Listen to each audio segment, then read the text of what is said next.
Deixa eu ver isso aqui.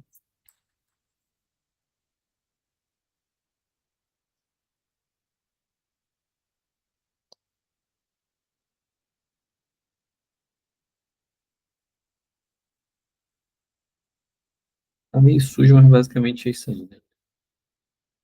Vamos ver. Nesse caso, você pega literalmente o número de amostras, né? Não é N-1.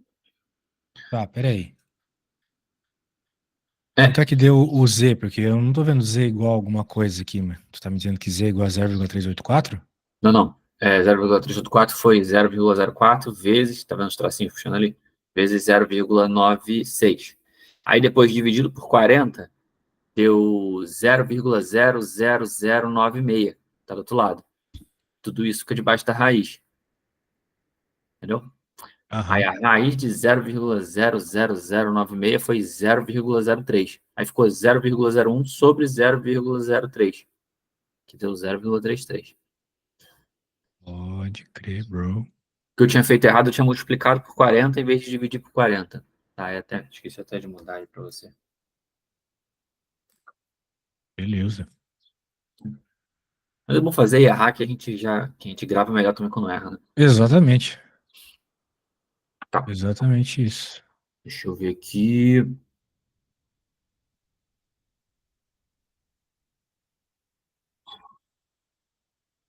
Eu não sei se tu consegue me dar alguma intuição sobre o número de Euler, sobre tipo onde ele foi criado, tipo qual é a essência dele, assim. Ele também me assusta, entendeu? Por isso que eu falo.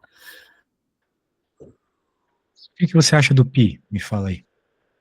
O pi tem uma intuição como se fosse algo a ver com um círculo, né? Como ele se representasse a essência do círculo, né? Quadrado eu vou ter a base vezes a altura, só que um círculo eu não vou ter essa base nem essa altura. Eu tenho esse formato circular e o pi de alguma forma ele representa isso. É isso que eu entendo mais ou menos a ideia dele, né? Sim. Bem, o E, ele também surge naturalmente, tá? Bem, na verdade, da mesma forma que o pi, o E, ele aparece em inúmeros contextos. Você está pensando que o pi tem a ver só com círculo, mas ele aparece em trocentas outras coisas, ok? Mas aquela que a gente está mais acostumado é o pi, no círculo. Uhum. E o E, por exemplo, ele também aparece numa coisa aí que a gente está bem acostumado, para quem estudou cálculo, que é isso aqui. Ele é a resposta natural dessa conta.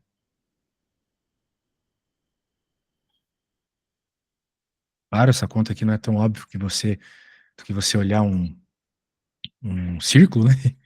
Mas é isso. O E também é o número que, quando a gente está fazendo derivada, ele acaba repetindo a si mesmo, né? Porque quando a gente tem, por exemplo, a derivada do E, melhor, a derivada é a mesma coisa, né? Então tem uma função que isso acontece. É a função que tem o E embaixo. Então, eu não poderia te dizer exatamente, tem a ver com círculo, que nem tu falou do pi. Até porque essa resposta não está certa pro pi, né? Sim, o pi tem a ver com círculo, mas não é daí que ele surge. Vamos dizer assim, o pi ele tá na natureza, da mesma forma que o E, entendeu? Agora, uma forma do E surgir é assim. E uma forma do pi surgir é assim, né? Perímetro igual a 2πr. Beleza? Mas, na verdade, eles são coisas que estão na natureza. Né? Porque não tem uma conta, vamos dizer assim, para você tirar o pi, né? Ele aparece quando você pega o perímetro e divide pelo raio, né? Por duas vezes o raio, né? Então, pelo menos nessa conta aí do perímetro. Existem outras que te dão mais precisão pro pi, né? E assim vai. Mas o E, para resumir, é aquela conta ali, beleza?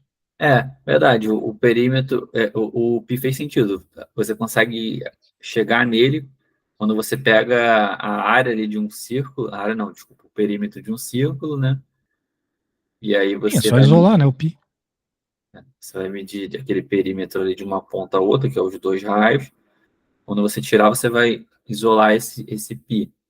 Aí, tipo, e o E, a lógica seria esse que você mostrou em cima aí, do limite. Se você quisesse fazer essa mesma ideia, entendeu? Você conseguiu isolar o π dentro de um contexto. Qual contexto?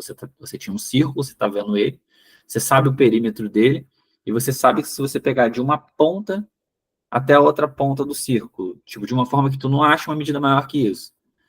Aí você vai ter dois raios. Se você extrair essa medida ali do perímetro todo, vai dar 3,14. Nananana. Tipo, isso aí mostrou. Então, e o E tem uma definição um pouco mais complexa, que ele surge como resposta daquela conta ali, entendeu? Mas tu consegue desenvolver um pouco mais sobre esse assunto do um mais um sobre n, elevado a n? Tem muito o que fazer, né, cara? Porque é resolver esse limite ali, só que se tu, ficar, tu tem que jogar na calculadora o valor, vai chegar perto de E, entendeu? É É, isso. tipo, mas, por exemplo, um mais um sobre n elevado a n. Tipo, o que exatamente seria essa função? Por que que eu elevo a n? Por que que eu levo ao limite o n ao infinito, né? A questão é que quando essa conta aparece, as pessoas perceberam que ela vai para um valor. Sempre. E esse valor eles chamaram de E. Da mesma forma que toda vez que eles pegavam o perímetro de um círculo e dividiam pelo duas vezes o raio, chegavam no valor. Esse valor é o π.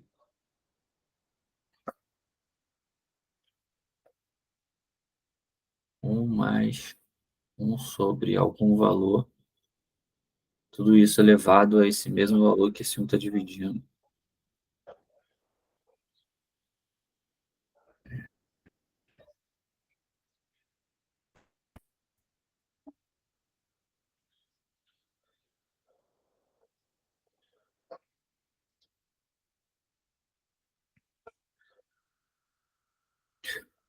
Ah, tá, entendi. É porque, na verdade, eles não têm fim. Tanto o pi quanto o e não tem fim, o número, o Sim, vírgula vai são dízimas. Né? dízimos, Sim, dízimas são números sem fim. número sem fim, né? São números irracionais, né? Tu tá tendendo o limite ao infinito, né? Então ele vai infinitamente ali ficar É, reduzindo, né? nessa definição de π, existem outras várias, mas nessa definição de π ele não tem limite, né? Mas ele continua sendo infinito. Então, Se tu pegar ali o n e trocar o n por um, você vai ter um mais um elevado a um, vai dar 2. Primeiro valor ali do e, mas conforme tu for aumentando, ele vai entrando naquele contexto de 2, acho que é 7, 8, né? quanto maior for o n, mais próximo desse valor aí, 2,7 alguma coisa. Saquei. Não, eu consegui mais ou menos agora entender. Mas não entender, né? Mas pelo menos pegar uma ideia assim, né? Se eu pensar que se eu usar o n como um de base de início, né? O e começaria sendo 2. Ele vai arrastando. Se eu for 2, vai ser um mais meio, vai dar 1,5 elevado a 2, que vai ser 2,2, né? Aí ele Sim. vai se aproximando cada vez mais do 2,7. Se eu gravar dessa forma, eu vou gravar mais ou menos a ideia do número. Não, beleza. Tá. Outra coisa que eu anotei. Deixa eu ver aqui. Perguntei do Euler. Já fizemos T-distribution. Para terminar, tem mais esse aqui, ó.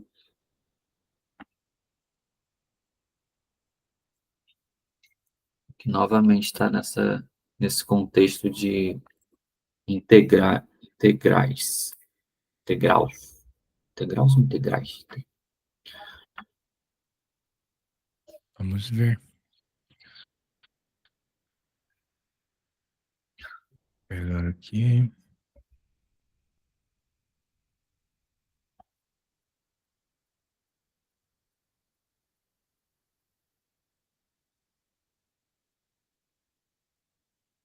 Pegando aqui. Valor esperado. Muito bem. Valor esperado, média, né? É que assim, se a gente dizer que o valor esperado é média, talvez não... É uma boa forma de aproximar a ideia, mas não é É, exatamente isso, né? sim, sim. Mas é Que às vezes, uma boa associação, sim. porque às vezes você quer saber o valor esperado de uma posição, ou o valor esperado de uma quantidade de grana que você pode ganhar devido a um nível, a uma combinação de probabilidades. Por exemplo, quando a gente vai fazer, a gente vai jogar um jogo de loteria, né? A gente sempre faz isso, né? Ou deveria, pelo menos, ver qual é o Uhum, valor esperado do jogo. E o jogo é considerado de azar quando o valor esperado é menos do que aquele que você investiu, entendeu? uhum, E for menos, daí você... Isso, por isso, qualquer jogo, por exemplo, a roleta, ela não seria um jogo de azar se não tivesse aquela bolinha verde lá, aquele sim, quadradinho verde. Daí você teria o valor esperado, o mesmo valor que você investiu. Seria, né, 50% de chance de você perder e de você ganhar. Essa integral daria o valor esperado, o mesmo valor que você investiu. Mas como tem aquela probabilidade um pouquinho menor por causa do verde, daí é um jogo de azar. sim. Mas é isso, é resolver essa integral aqui, não tem muito segredo. Daí tem que ver qual é a FDP aqui, a função densidade de probabilidade, que você vai jogar aqui dentro para integrar e chegar na resposta. Isso vai depender do problema, né? E tu vai se preocupar com isso aqui só quando tiver função mesmo, né? Às vezes ele vai pedir o valor esperado de algo que não tem função. Daí você vai fazer simplesmente E igual ao somatório de N vezes P, ou seja, a quantidade de eventos ou o valor do evento vezes a propriedade, Sim, a probabilidade de cada uma dos eventos possíveis, né? isso. Então seria N1, P1, por exemplo. Isso seria um evento discreto. É, Ali eu estou discreto. lidando com contínuo. Aí, essa transição entre o discreto e o contínuo, que cria essa integral, que eu não estou conseguindo visualizar, entendeu? Bem, é isso que eu estava te explicando aquela hora lá, né? Eu estava te explicando isso agora há pouco. É Nós a tínhamos ideia. N retângulos. Se eu tender a quantidade de retângulos ao infinito, você vai deixar de ser discreto e vai ter algo contínuo. Na prática é isso. Mas, bem, na teoria é isso, mas na prática o que você vai fazer é que eles vão te dar uma FDP. Aí você vai jogar aqui e pronto, entendeu? Vai achar o valor esperado, jogando a função ali e pronto. Mas, por exemplo, por que que o valor esperado é x vezes, no caso, a integral de x vezes f de x? Ah, não sei, velho. Deve ter a ver com essa fórmula aqui, que é N vezes P, né? Onde o Uhum. P estaria associado com a probabilidade, que no caso da integral é o F, e o N está associado à quantidade de eventos que você vai pôr nessa função de probabilidade, que no caso é o X. Porque o P aqui, de certa forma, depende do N, né? Qual é a probabilidade de cair determinada quantidade de moedas? Sim. Determinada quantidade de caras quando se joga moedas, vai depender da quantidade de moedas. Uhum. Então, acho que uma coisa está associada com a outra, né? Porque Lá, um pouco mais claramente, né? x e o f de x. A integral da f de x, de fato, vai ser a área daquela área, né? A área daquele ponto, né? Aham.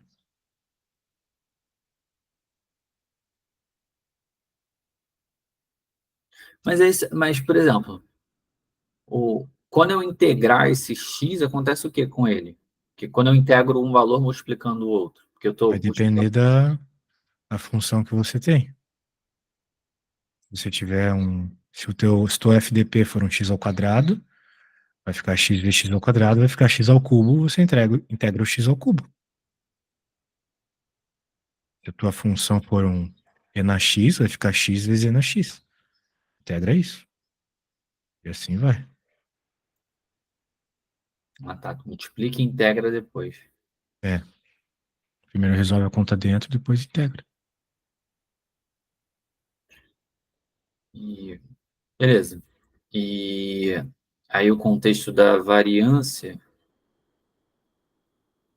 eu achei interessante, porque ele pega, fala que é igual à esperança do, do xão.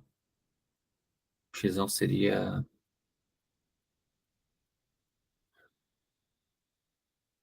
Seria cada valor, né? Então seria a esperança de cada valor menos a esperança, ao quadrado. Você tem que lembrar que a variância ela é quanto em média um dado se desvia da média, certo? Sim. Então a expressão que a gente tem ali reflete isso. A gente até mesmo eleva ao quadrado justamente para tirar a questão do De um negativo e anulador. positivo, né? Porque nós vamos ter dados menores que a média, maiores que a média. Então, na prática, faria uma soma zero. Eu tenho negativos, positivos, se fosse só somar, daria zero. Mas você eleva ao quadrado, porque na prática você não está buscando exatamente esse valor a mais ou a menos, mas sim o quanto os dados se distanciam da média, independente se é para negativo ou para positivo. Uhum. Então, por isso está ao quadrado aqui. Sim, mas é engraçado, é isso que eu tô falando. O x menos a esperança, o valor esperado, e ao quadrado, ele vai tirar uma ideia de variância. Mas por que é dessa variância, entendeu? É como se eu estivesse tentando encontrar o valor esperado dentre as variâncias de cada elemento. Na variância, né? É dentre os desvios quadrados de cada elemento, né? Sim, de cada um deles. Aham.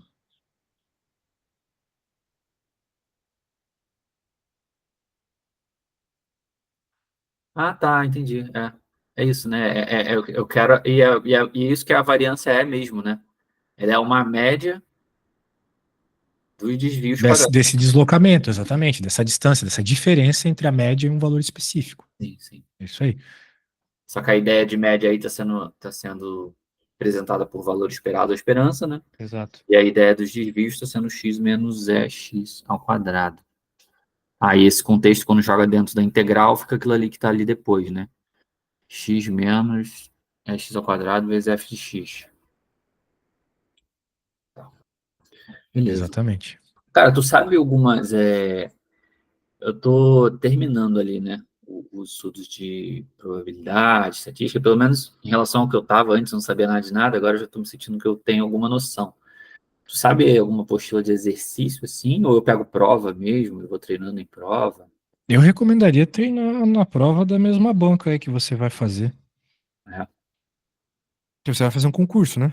Tô fazendo vários concursos, né? Aí eu acho que É, conforme for chegando, eu vou fazer na banca que eu vou fazer o concurso, né? Eu pensei nisso também. porque cada banca é diferente, né? Já dei concurso com questões extremamente complexas, outras estatísticas bem básicas, você tem que ficar bem atento ao que a banca cobra. Tá? E o cálculo mesmo é aquela apostila que tu me mandou, né? Eu ir pegando e se surgir dúvida, eu te chamo, né? Eu O vou foco aprender. é focar em. O objetivo é focar em derivadas, né? Se você souber fazer as derivadas, que estão lá na página 114, você vai estar bem em cálculo. Isso é o mais importante, tá? Daí o resto, interpretação, daí sim é questão de treino, mas você não vai conseguir resolver um problema mesmo que saiba interpretá-lo se não souber fazer as derivadas, né? E todas as derivadas estão na página 114. Eu sei de cor porque eu já fui trocentas vezes dessa aula. Já. Então tá lá no estilo. É muito importante saber derivar, muito. Beleza. Belezas. Tá tranquilo então, cara. Tá tranquilão, man. Então, Fechou?